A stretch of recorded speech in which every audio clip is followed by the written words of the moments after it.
Bonsoir.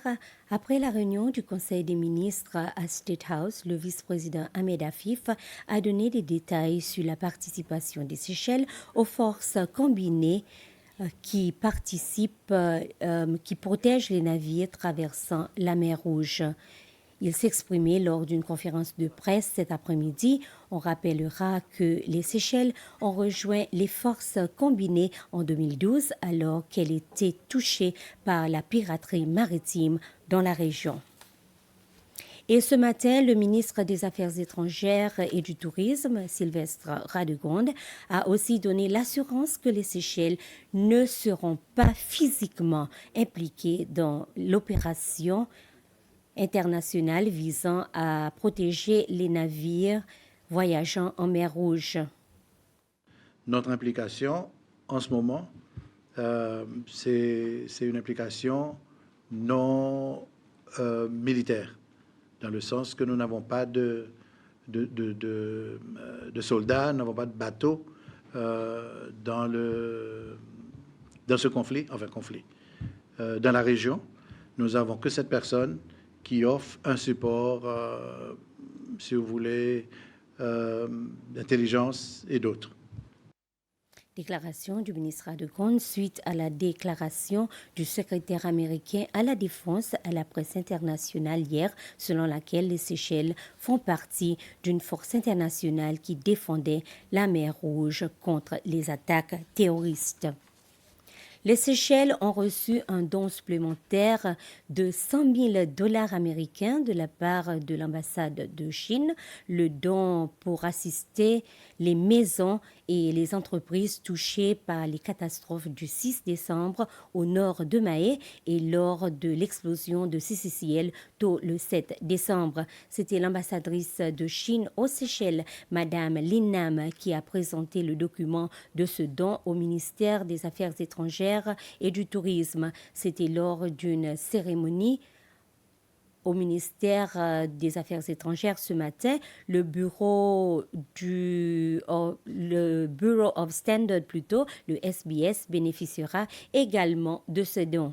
La semaine dernière, le gouvernement chinois a fait don de 100 000 roupies au ministère du gouvernement local et des affaires communautaires pour venir en aide aux victimes de ces deux catastrophes. La Commission des revenus des Seychelles, la SRC, a donné des précisions suite à l'annonce du président Revel Ramkalawan, selon laquelle les entreprises touchées par l'explosion et l'entreprise de CCL bénéficieront d'un délai de grâce pour déposer et payer leurs impôts. La commissaire aux impôts de la SRC, Gayatri Shetty, explique que le délai de grâce de 3 mois durera jusqu'au 21 mars 2024. La SRC a également produit un formulaire pour les propriétaires d'entreprises concernées et ils doivent remplir afin de permettre à de présenter cet formulaire à la commission pour accorder un délai de grâce. Un groupe de 19 jeunes professionnels et diplômés ont désormais leur première maison.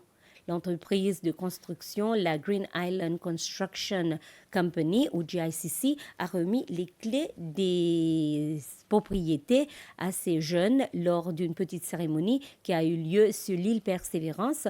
Le projet de logement pour ces jeunes professionnels et diplômés est un partenariat entre la société GICC et le gouvernement. La nouvelle saison de pêche au crabe girafe commence aujourd'hui, le 20 décembre, et la saison de pêche de cette espèce restera ouverte jusqu'au 21 octobre de l'année prochaine. C'est ce qu'annonçait la SFA, l'autorité de la pêche des Seychelles. L'ouverture de la nouvelle saison de pêche au crabe girafe coïncide avec la mise en place de nouvelles mesures concernant le permis de pêche de cette espèce qui est considérée comme une délicatesse, surtout en ce moment de festivité. Les nouvelles mesures introduites par la SFA incluent l'octroi d'un permis à seulement 10 pêcheurs. Et dans la région, Depuis hier, un avis de pluie torrentielle est en vigueur sur l'île Maurice. Des grosses averses s'abattent actuellement sur plusieurs régions de cette île et l'île Maurice se trouvait sous les eaux hier. Et voilà, nous sommes arrivés à la fin de ce flash. Merci de votre attention.